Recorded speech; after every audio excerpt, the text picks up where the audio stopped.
바이러스가 한국은 어느 정도 잡혀가고 있는 것 같습니다. 어제는 8명밖에 확진자가 안 나왔다 하니 곧 확진자가 안 나오겠다라는 기대를 갖게 합니다. 그래도 세상은 여전히 코로나의 위험 속에 있죠. 코로나가 잠잠하더라도 우리가 겪은 환경적, 경제적 손실은 사실 좀 계산하기 어렵습니다. 엄청나게 많은 분들이 피해를 입었기 때문이죠. 이런 경제적인 것보다 더 큰 피해를 입은 곳이 어디냐라고 한다면 교회일 겁니다. 이번 코로나 사태로 인해서 교회가 사회적으로부터 상당히 적대시되어지는 현상을 경험하게 되어졌습니다. 왜냐 그러면 세상을 살아가는 때는 사람에게 다 나름대로의 기준이 있는데 우리는 그것을 세계관이다 부릅니다. 자기가 생각하는 자기만의 관이 있죠. 이 세계관이라는데 세상 사람들이 생각하는 세계관과 성도들이 생각하는 세계관은 다른 거예요. 그 세계관의 차이에 의해서 이런 사태가 생겼을 때에 교회가 손해를 볼 수밖에 없는 겁니다. 사람들은 이럴 때 모이지 말라 그러면 안 모이면 될 텐데 왜 교회를 모이느냐 그렇게 보는 거죠. 모이지 말라 하는 것 불구하고 모이는 이런 교인들의 모습을 비이성적이다, 비합리적이다 그렇게 평가를 하는 겁니다. 왜냐 그러면 성도들이 예배를 얼마나 소중히 생각하는가에 대한 가치관이 다르기 때문입니다. 한때 예배에 목숨을 걸었던 우리 성도들이 참 많았습니다. 예배에 목숨 걸다시피 했던 그 예배를 어느 날 갑자기 바이러스에 의해서 드리지 않는다 그랬을 때에 예배를 쉽게 포기할 수 있는 그런 문제가 아니지 않습니까? 그런데 세상은 그렇게 본 거예요. 그냥 모이지 말라면 안 모이면 되는데 왜? 라고 하면서 교회를 이상한 집단으로 만들었습니다.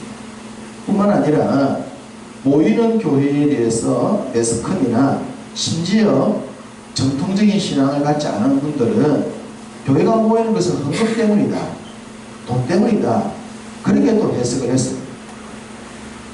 정상적인 신앙인은 이럴 때에 모이는 예배를 드리지 않더라도 다 모아도 다 드리지 않습니까?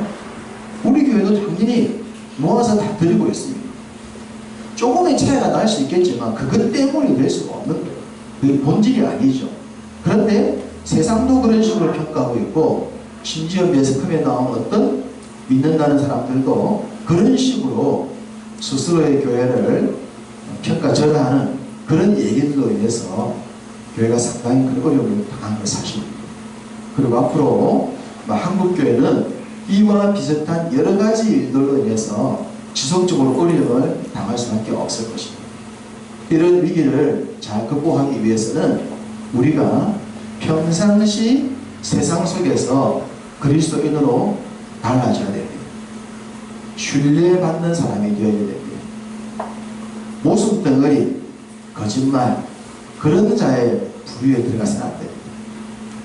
약속을 지킬 줄 알고 손해볼 줄 알면서 남을 배려할 줄 아는 마음을 갖는 소위 세상 속에서 조금 더 세상 사람들보다는 1이라도 나은 모습을 보여주어야 위기가 처했을 때에 교회가 지지를 받을 수 있는 거예요. 왜냐하면 우리는 어쨌든 이 세상을 구원해야 될 사람들 아닙니까?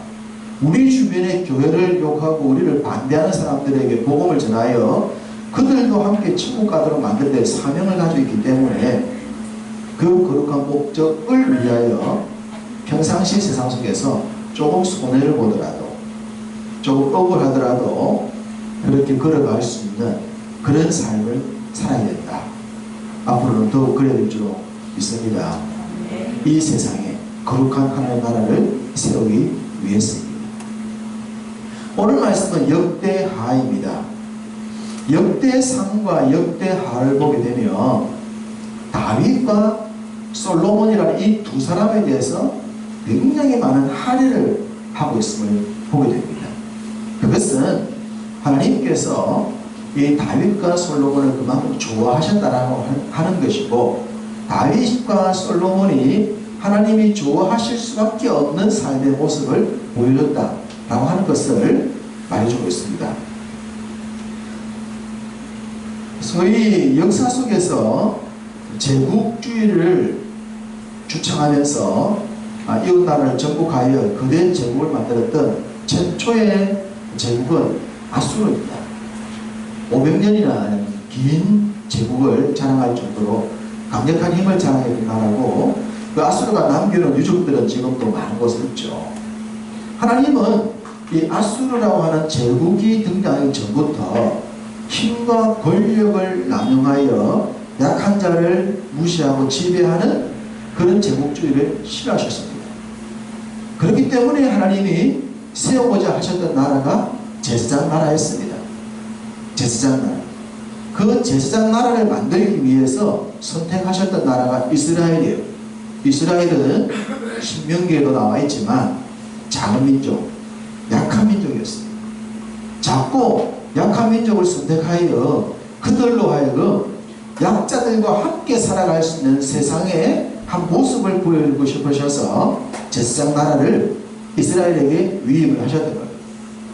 그렇게 제사장 나라를 위임하셨지만 이스라엘이 제사장 나라를 만들었느냐? 만들지 못했습니다. 왜 그랬습니까?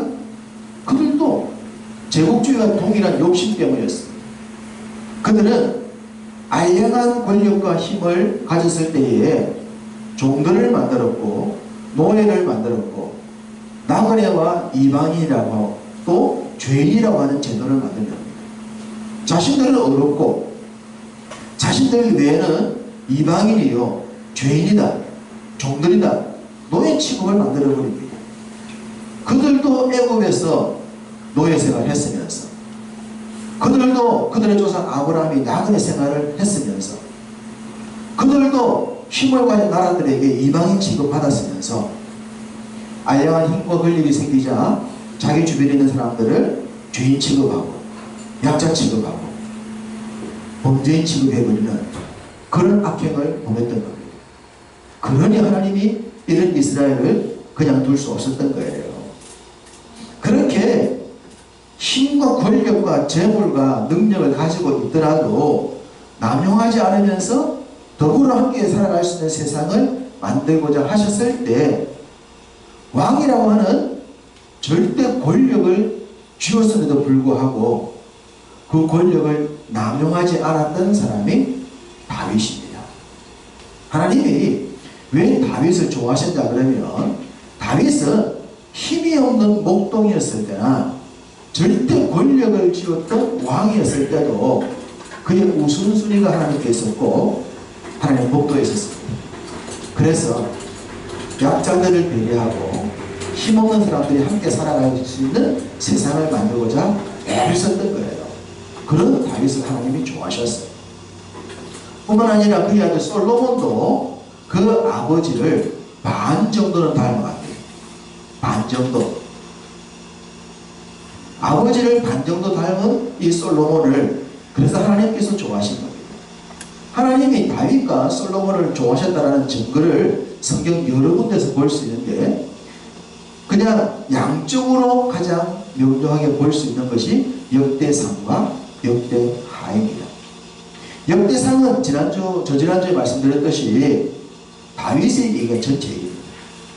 역대상 29장, 근 30장에 해당되어지는 그 역대상의 대부분의 이야기를 다윗과 관계된 것을 기억하셨어요. 얼마나 하나님이 다윗에 대해서 하시고 싶은 말씀이 많으셨으면 한 권 속에 대부분의 내용을 하려고 했을까? 라고 보면 됩니다. 그리고 이제 역대하에 들어와서 다루는 사람은 솔로몬입니다. 자, 역대하 1장 1절을 보시겠습니다. 역대하 1장 1절 함께 했습니다. 다윗의 아들 솔로몬의 왕위가 견고하여 가며 그의 하나님 여호와께서 그와 함께하사 심히 창대하게 하시니라. 아멘. 자, 여기서 분위기를 볼 수 있습니다. 자, 역대상이 다윗의 중심이었다면 역대하는 솔로몬 중심입니다. 그리고 다윗을 평가할 때, 다윗 왕과 사울 왕을 비교할 때 다윗 왕은 점점 강성했더라, 잘 되었더라. 사울은 점점 약해졌더라, 잘 되지 않았더라. 그 얘기지 않습니까? 근데 다윗이 점점 잘 된 가장 중요한 이유가 하나님이 함께 해주셨기 때문이다. 였습니다. 동일하게 솔로몬의 삶이 잘 될 수밖에 없는 비결도 이 1절에 여호와께서 그와 함께 하셨다. 우리 삶의 가장 중요한 요소입니다. 하나님이 함께 하십니다. 때로 우리가 성경을 보면 하나님이 떠나신다라는 내용이 나오지 않습니까? 임마누엘로 우리에게 떠나지 않는 분이시지만 이제 성경이 우리가 이해할 수 있는 식의 표현으로 할 때 그런 식으로밖에 표현할 수밖에 없는 거예요. 그래서 하나님이 우리의 삶에 복준다는 증거는 함께 하심, 우리에게 실망하신다는 증거는 떠나심, 그런 식으로 성경이 우리의 언어로 표현을 한 것입니다. 함께 하셨다는 것은 그만큼 우리가 하나님 뜻에 합당하다는 것이고, 하나님 떠나신다고 하는 것은 주의 뜻을 지키지 않는다, 그렇게 보시면 됩니다. 솔로몬은 그의 삶의 시작을 함께 하십니다. 그렇게 표현을 해주고 있습니다.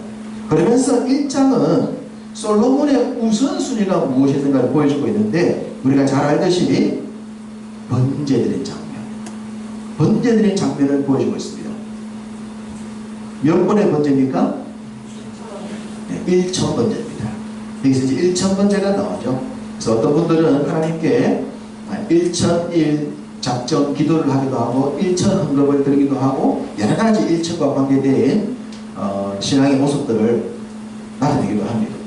솔로몬은 누군가 했던 것을 따라한 것이 아니라 어린 나이임에도 불구하고 스스로 1천 번제를 드립니다. 하나님께 무엇인가 소원이 있었기 때문이겠죠. 1천 번제를 드리자 하나님께서 큰 감동을 받으시던 것 같아요. 그래서 그에게 나타나셔서 하나님이 너의 소원이 무엇이냐 물으십니다. 여러분 생각해 보십시오. 솔로몬은 선왕, 정말 선했던 아버지 다윗에게 왕위를 물려받았고 자기 아버지가 나라를 너무 튼튼하게 만들어낸 상태였어요. 너무 튼튼했어요. 그중 완벽한 나라를 물려받았어요. 그 왕위를 물려받다가 자기 옆에는 두나야를 비롯하여 다윗과 함께 있던 다윗의 용사들이 여전히 자기를 지켜주고 있었습니다. 왕위도 물려받았고 군사력도 물려받았고 재물도 물려받았고 모든 것들을 다 갖춘 상태였는데 이 어린 솔로몬이 천번이나 하나님께 소원을 올릴 이유가 있지 않았겠습니까? 예배하는 것, 하나님을 섬기는 것. 그런 솔로몬이 하나님 좋으셨던 것 같아요. 그래서 너의 소원이 무엇이냐 물으십니다. 대박의 기회가 왔습니다. 가지고 있는 것 위에 원하는 것 다 이룰 수 있는 기회가 주어졌다. 야, 대단하지 않습니까? 그런 시대가 지금 제국주의를 만들고 있는 시대 있잖아요.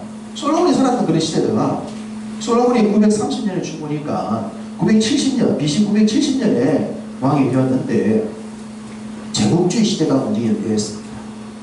그럴 때에 이웃에 있는 힘 있는 나라들이 이웃 나라를 정복하면서 큰 나라를 만들어갔던 그런 때에 얼마든지 그런 욕망을 가질 수가 있었겠지만 대박의 기회, 인생 최고의 좋은 그 기회에 너의 소원이 무엇이냐 라고 하나님이 물으셨을 때에 솔로몬의 첫 번째가 무엇이라고 했습니까?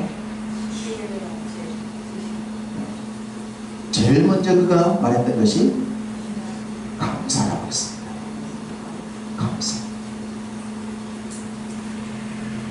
솔로몬이 잘 될 수밖에 없는 비결이 이것입니다. 감사합니다. 1장 8절을 보시면 두 가지를 감사합니다. 솔로몬이 하나님께 말하되 주께서 전에 큰 은혜를 내 아버지 다윗에게 베푸셨고 내가 그를 대신하여 왕이 되게 하셨어. 내가 왕이 된 것이 아니라 하나님이 왕 되게 해 주신 것이다. 첫 번째는 아버지에 대한 감사. 하나님, 저에게 다윗이라는 참 좋은 아버지를 주셔서 감사합니다. 이걸 하고 있는 거예요. 이 솔로몬이 생각해보니 내가 잘 된 이유가 다른 데 있을 게 아닌 거예요. 아버지, 부모님 때문에.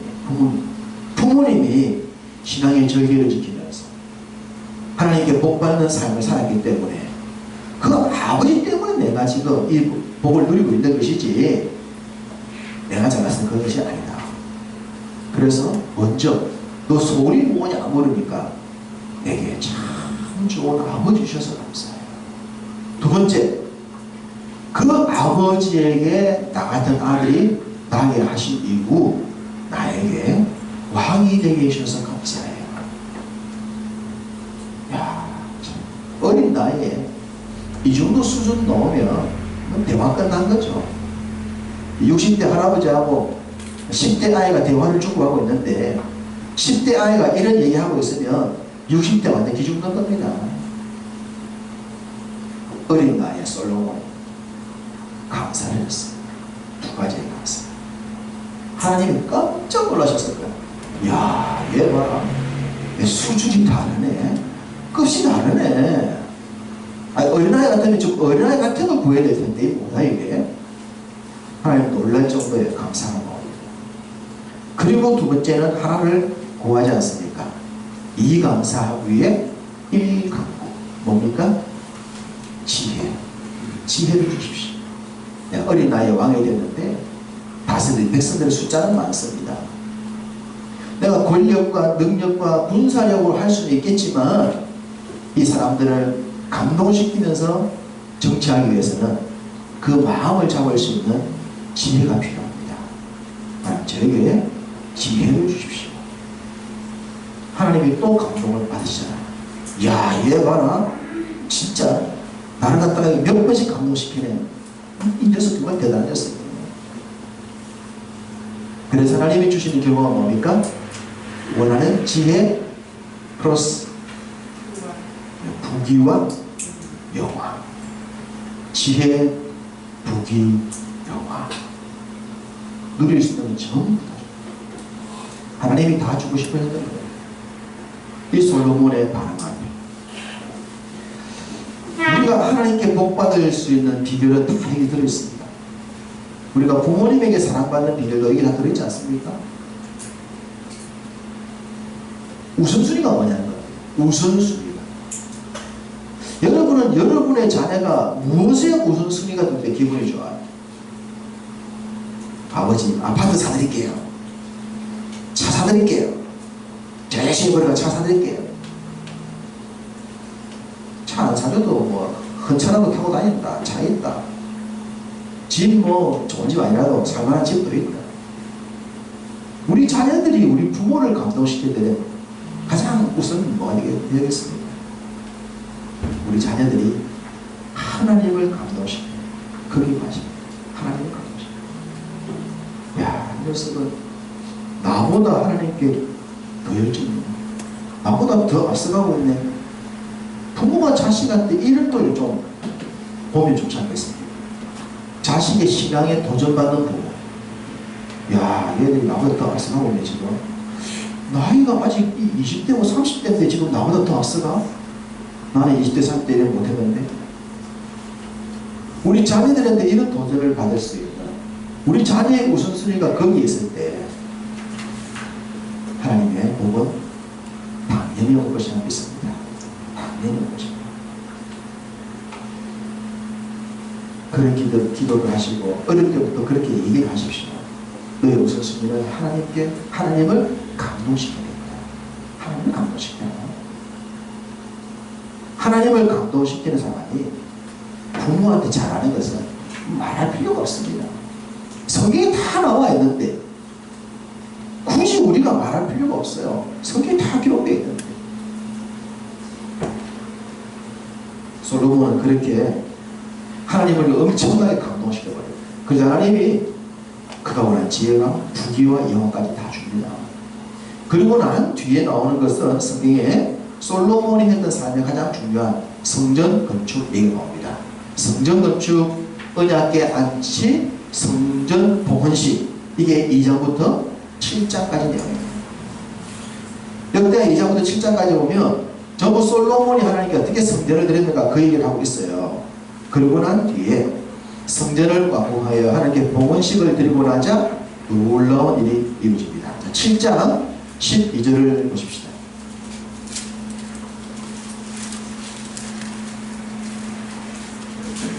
7장 12절 어떤 말씀이 기록되어 있습니까? 7장 12절 밤에 여호와께서 솔로몬에게 나타나사 뭔가 좀 징하지 않습니까? 별로입니까? 1,000번째 드렸을 때 하나님이 하셨어요? 밤에 솔로몬에게 나타나셨어요. 1,000번째 드렸을 때. 그리고 하나님의 성전을 지어서 드렸을 때 하나님 또 나타나셨어요. 물론 성경이 구약에서는 하나님이 나타난 시대였어요. 성경이 완성되지 않았기 때문에 하나님이 직접 계시가 있었던 시대입니다. 그러나 직접 계시가 선지자들에게나 어떤 특별한 경우가 아닌 일반 사람들에게 직접 계시는 그렇게도 흔한 건 아니에요. 솔로몬에게는 어린 나이에 두 번씩이나 나타나셔서 직접 말씀하십니다. 직접. 7장은 성전 봉헌하고 난 뒤에 하나님 두 번째 나타나셔서 너의 삶이 이러면 좋겠다라는 내용을 기록하는데요. 그 모든 7장의 내용을 다 모아서 딱 한 문장으로 정리한다면 지금의 마음 초심을 잃지 말아라. 네가 지금처럼 나를 우선 생각하고 나를 감동시키는 마음을 잊지 말아라. 그만 가지고 살아주면 좋겠다. 네가 만약 지금 같은 마음 가지고 살아가면 너 죽을 때까지 너 인생은 내가 책임진다. 이 말씀입니다. 좋은 마음을 잃지 말아라. 그런데 이 7장 이후부터 이제 솔로몬의 삶이 바뀝니다. 왜 그랬을까? 너무 좋았기 때문이다. 그렇게 말하고 싶습니다. 워낙 좋았기 때문에. 너무 나라도 잘 나가고 아버지 때보다 더 좋아진 거예요. 나라가. 너무너무 좋은 거예요. 너무 잘났기 때문에. 너무 좋았기 때문에. 문제될 것이 없었기 때문에. 너무 좋으면 굳이 예배를 안 해도, 굳이 기도를 안 해도, 굳이 겸손하지 않아도 잘 되겠지. 이 정도 되면 그냥 굴러가겠지. 라는 생각을 할 수 있어요. 너무 좋았던 이후부터 솔로몬의 얘기는 내리막길을 걷기 시작합니다. 여기까지는 정말 아버지보다 더 좋았다 할 수 있는데요. 그 이후부터는 아버지와 비교할 수 없는 나라로 솔로몬의 슬픈 얘기가 됩니다. 그 얘기는 잘 알듯이 그 이후 가장 핵심적인 내용이 정략결혼, 정치적 목적을 가진 결혼, 이방인들과의 결혼, 그것이 이스라엘을 심각하게 영적으로 부패해 나가기 시작하죠. 그런데 이 역대하에는 솔로몬의 그 정략결혼 처처 얘기를 기록하지 않습니다. 빼버리고 자 9장을 보시면 스바 여왕이 찾아온 얘기는 솔로몬의 하이라이트입니다. 솔로몬의 절정기를 표현하는 게 남방의 스바 여왕의 방문이에요. 그 방문 스바 여왕이 얘기를 하고 난 뒤에 10장으로 넘어가면 르호보암이 분열왕국, 솔로몬이 죽고 난 뒤에 남왕국 북왕국으로 분열되지 않습니까? 그 분열되기 전 얘기도 없이 그냥 르호보암 얘기를 해버립니다. 그러니까 무엇을 지금 생략하고 있냐 그러면 솔로몬의 실점, 솔로몬의 약점, 솔로몬의 문제점은 빼버립니다.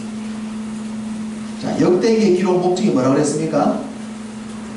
포로로 잡혀갔다가 포로 귀환으로 돌아온 백성들에게 희망을 주고 용기를 주고 장점들을 얘기해서 지난 역사 속에서 하나님이 복 주셨던 그 좋은 점들을 부각하여 기록해 주면서 우리가 비록 바벨론의 포로 실패의 아픔이 있지만 우리의 남은 삶을 과거처럼 더 잘 살기 위해서는 과거의 믿음 생활을 잘했고 잘 살았던 사람들이 이런 삶을 따라야 된다. 이것을 알아라 라는 목적으로 기록해 준 것이 역대기상하란 말이에요.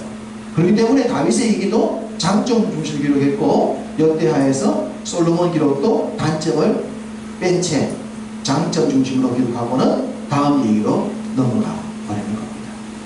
자, 성경 말씀 이해가 됩니까? 자, 우리가 성경을 한 권씩 설교를 듣고 있잖아요. 그래서 그 한 권이 가지고 있는 전체적인 분위기를 잘 이해를 하고 계시면 66권 전체의 성경 흐름을 읽어나갈 수 있어요. 한 권 성경의 장점인 겁니다. 10장부터 이제 36장까지는 남북 분열 왕들의 이야기예요. 장수가 몇 장입니까? 10장부터 36장까지면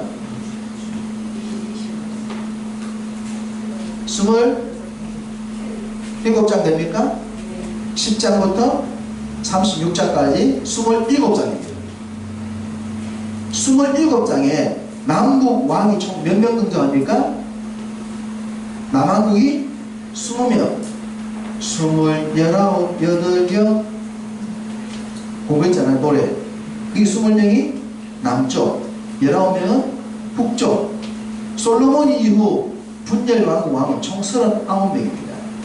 총 39명인데 그 39명을 몇 장에서 기록하고 있습니까? 27장.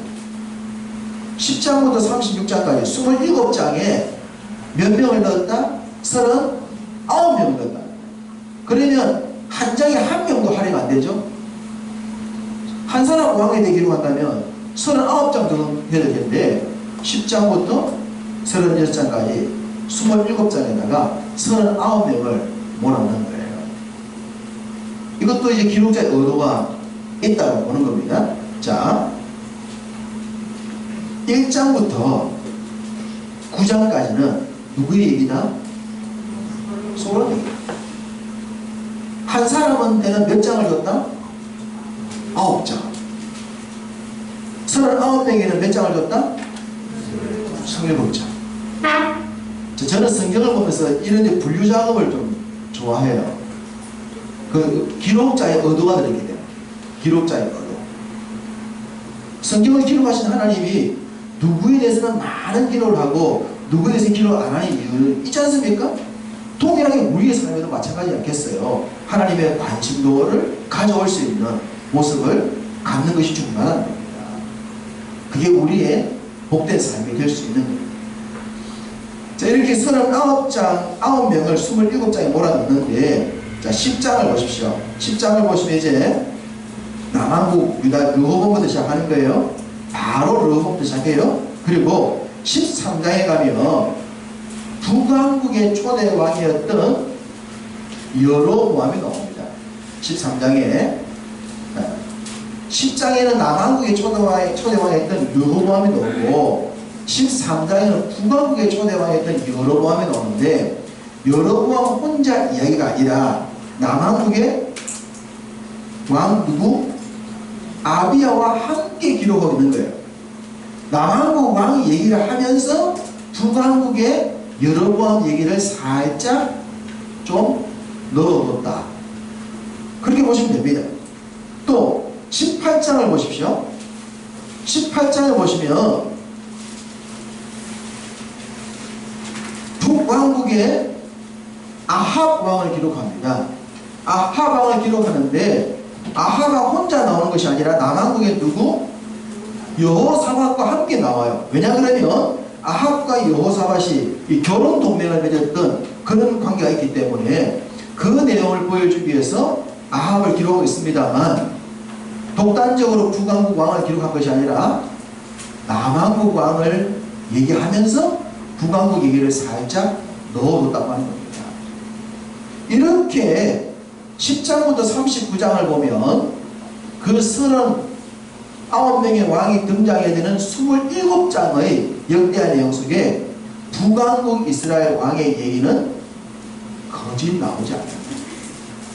19명의 왕의 얘기를 거짓 통째로 편집했다고 합니다. 겨우 초대왕이었던 여로보암 조금, 여호사밧과 결혼 동맹했던 아합 조금 보여주고 난 뒤에 나머지는 전부 남왕국이에요. 하나님이 왜 북왕국을 빼고 남왕국 중심의 왕을 기록하는 충분히 이해가 되시죠? 29, 8명 남쪽에는 8명 정도의 선한 왕이 있었지만 북쪽에는 19명 왕들 중에 선한 왕이 한 명도 없습니다. 소위 오늘 말씀의 주제에 따라 주의 법을 따라 산 자가 한 명도 없었기 때문에 굳이 주의 법을 따르지 않은 자들에 대한 얘기를 이 포로기한 이후 시대에 할 필요성을 하나님 못 느끼신 거예요. 주의 법을 따라 산 사람에 대한 얘기를 하기도 바쁘신데 주의 법과 무관했던 사람들의 기록을 굳이 역대기를 기록할 때는 기록할 필요성이 느끼지 않으셨다. 하나님 나라에 생략되지 않기를 바랍니다. 하나님의 교회에 많이 기록되기를 바랍니다. 더 좋은 교회가 개척되고 난 뒤에 이 교회가 세워지는 과정에 있어서 여러분의 흔적들이 많이 남기를 바랍니다. 크지 않은 작은 교회지만 이 교회가 주님 다시 오실 때까지 굳건하게 세워져 있다고 한다면 이 교회가 세워져 나갈 때에 여러분의 삶에 대한 이야기가 이 교회 곳곳에 흔적으로 남아있었으면 좋겠습니다. 이게 하나님 나라 얘기지 않겠습니까? 자, 27장에 19명 빼고 나면 이제 남쪽에 20명 왕들 얘기를 이 27장이라고 하는 역대하 마지막 부분에 넣어둔 걸로 보여집니다.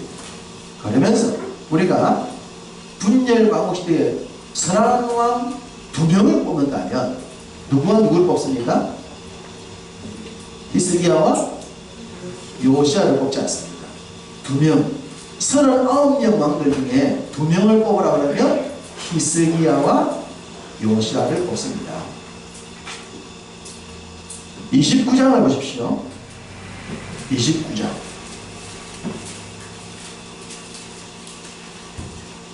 누가 등장합니까? 히스기야가 등장합니다.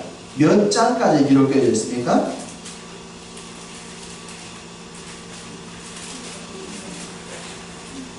32장까지. 히스기야에게 몇 장을 기록했습니까? 몇 장? 넉 장. 넉 장을 할애했습니다. 이 지금 27장에서 20명을 다뤄야 되는데 한 사람에게 넉 장을 해야 합니다. 히스기야. 하나님이 하시는 일도 많았던 것 같아요. 그리고 34장과 35장에 보면 누가 나옵니까? 요시야입니다. 요시야. 사실 요시야에 대한 기록이 더 많아야 되는데 히스기야 기록이 더 많아요. 왜냐하면 요시야는 문제될 것이 없이 그냥 쫙 하나님께 나가는 모습을 보여주는데 히스기야는 불복이 심하잖아요. 불복. 그래서 히스기야 기록이 많을 수밖에 없습니다. 기록된 내용을 따지면 요시야가 선한 내용이 더 많아요. 요시야는 사실 약점 없는 왕이라 할 수 있을 만큼 너무너무 멋진 왕이에요. 히스기야는 상당한 핸디캡을 가진 왕이었습니다. 어쨌든 두 사람에게 6장을 할애해 놓았습니다. 자, 저는 어떤 왕에 대한 구체적인 내용보다 지금 이 역대상과 역대하를 기록하고 있는 하나님의 의도를 여러분에게 말씀드리고 있습니다. 하나님이 역사를 기록할 때에 결국 역사의 도구였던 사람에 대한 기록인데 그 누군가를 기록할 때 어떤 의도를 가지고 누군가의 기록을 많이 했느냐 적게 했느냐 그 관점에서 본다면 우리의 삶이 어떻게 될 것이냐라는 도전을 받을 수 있다는 말입니다. 하나님께서 다윗과 솔로몬에 대한 얘기를 많이 하고 히스기야와 요시야에 대한 얘기를 많이 하고 싶은 그런 마음이거든요. 이 역대상이 29장, 역대하가 36장입니다. 29장, 36장. 합하면 몇 장입니까? 29장 플러스 36장? 65. 이 성경 66권 나오고 좀 비슷합니다. 그 속에서 네 사람 뽑을 수 있어요. 다윗과 솔로몬과 히스기야와 요시야. 이 두 사람 얘기가 절반 이상이라고. 이 엄청난 양수. 절반 이상. 하나님이 그렇게 이들에 대한 관심이 많으셨다.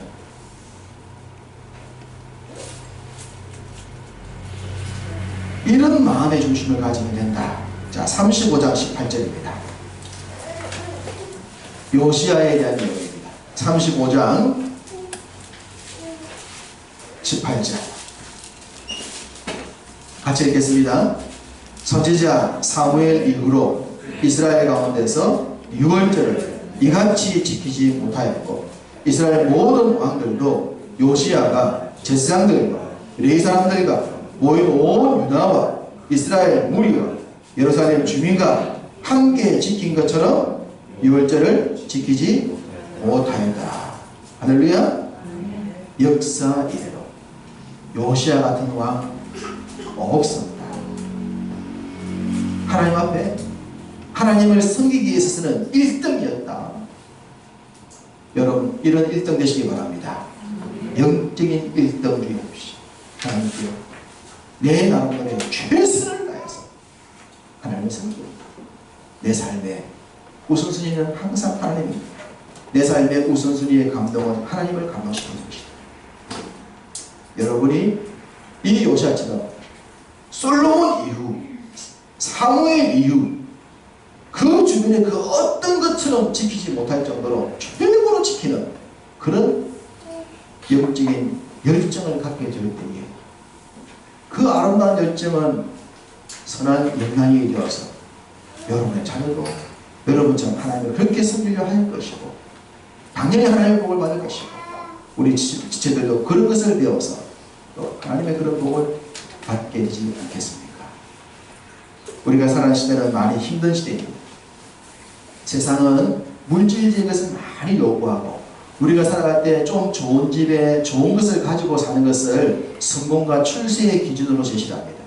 우리는 그런 세계관을 갖지 않아야 됩니다. 하나님을 감동시키는 것입니다. 하나님께 복받는 것이 내 삶의 가치 기준이 되어야 되지. 사람들이 나를 볼 때 그런 집에 살고 그런 차를 타고 그런 옷을 입고 있기 때문에 당신의 삶이 좋았네요 라는 평가, 그건 별 의미가 없어요. 아무도 알아주지 않는 거예요. 잠깐 알아보면 끝나는 거예요.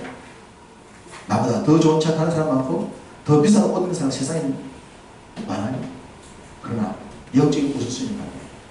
하나님을 감동시킬 수 있는 영적인 우선순위, 그걸 가지고 산다면 그것으로 말미암아 정말 여러분들이 좋은 집을 갖게 될 것이고 좋은 차도 갖게 될 것이고 좋은 옷도 입게 될 것이고 좋은 것도 먹게 될 것이고 사람들한테 좋은 것을 베풀게 될 줄로 믿습니다.